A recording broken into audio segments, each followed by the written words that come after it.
एक अच्छे कॉलेज में दाखिला मिल जाता है। वो स्कूल के छात्रावास में रहने लगता है। अविनाश पढ़ने में बड़ा ही तेज लड़का था, हमेशा पढ़ता रहता था, जिसे देखकर घूमने वाले छात्र उससे जलते थे और धीरे धीरे 2-4 बदमाश छात्र मिलकर उसकी रैगिंग करने लगे। एक दिन अविनाश छात्रावास से बाहर किताबें खरीदने के लिए जा रहा था। जैसे ही वो चौराहे के पास पहुंचा, चारों बदमाश छात्र उससे मिल गए। अरे अविनाश, कहाँ जा रहे हो? यार आज तो संडे है, चलो पार्टी करते हैं। तुम भी हम लोगों के साथ पार्टी में शामिल हो जाओ, खूब मजे करेंगे भाई। अविनाश उनके साथ आकर टेबल पर बैठ जाता है। चारों खाने पीने की चीजें आपस में बांटते हैं। भाई अविनाश, और कुछ लोगे?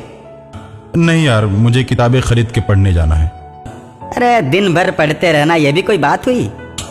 ठीक है, अब मैं जा रहा हूँ। अरे ऐसी क्या जल्दी है भाई, बिल का तो पेमेंट करते जाओ।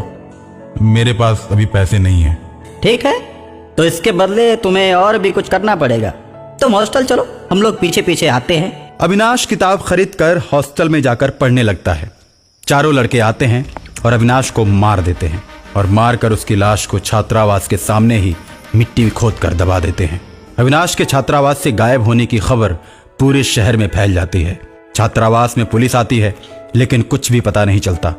राकेश छात्रावास में सोया हुआ है, उसके साथ उसके तीनों दोस्त भी हैं और अचानक 12 बजे रात को कमरे में लाल रंग के बल्ब जलने लगते हैं, जिसे देखकर सभी आश्चर्य में पड़ जाते हैं और कहते हैं, यार ऐसा बल्ब तो हमने आज तक अपने कमरे में लगाया ही नहीं, फिर ये बल्ब लाल रंग के क्यों जलने लगे?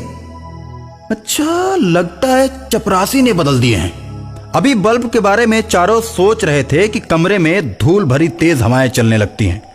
हवाओं के बीच राकेश गायब हो जाता है। अविनाश राकेश को लेकर बाथरूम में पहुंचता है। अरे तुम यहाँ, मैंने तो तुमको मार दिया था। सिर्फ तुमने ही नहीं, उन तीनों ने भी मुझे मारा है। मैं किसी को भी जिंदा नहीं छोड़ूंगा। ऐसा कहकर अविनाश राकेश को मारकर बाथरूम का दरवाजा बंद कर देता है। अगले दिन बाथरूम में राकेश की लाश पाई जाती है, जिसे देखकर उसके तीनों साथी डर जाते हैं और वो लोग जब पढ़ने के लिए किताब को पलटते हैं, लेकिन किताब के सारे अक्षर गायब रहते हैं।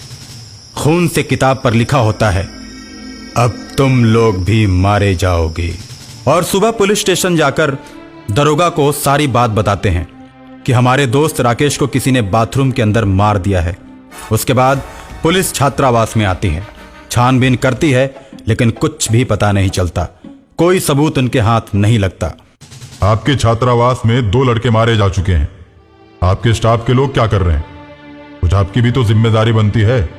आप भी अपने स्तर से इस बात का पता लगाइए और जो भी सूचना हो थाने में आकर हमें दीजिए। ठीक है, चलते हैं हम।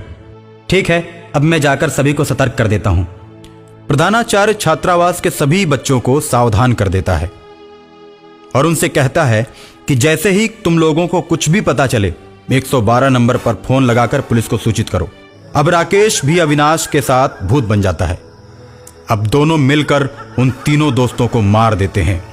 तीनों के कमरे से हाथ में खून से सना हुआ चाकू लिए हुए छात्रावास का गार्ड बाहर निकलता है, जिसे पुलिस पकड़ लेती है। थाने में गार्ड का चेहरा धीरे धीरे बदलने लगता है और एकदम से वह अविनाश बनकर खड़ा हो जाता है। मैंने ही सबको मारा है। मैं गार्ड के शरीर में प्रवेश कर गया था। राकेश को मैंने ही मारा, लेकिन इन तीनों को मारने के लिए मेरी आत्मा को गार्ड का सहारा लेना पड़ा। अब मेरा बदला पूरा हुआ और मेरी आत्मा मुक्त हो गई। इसमें गार्ड की कोई गलती नहीं है। इतना कहकर अविनाश गायब हो जाता है और पुलिस गार्ड को छोड़ देती है।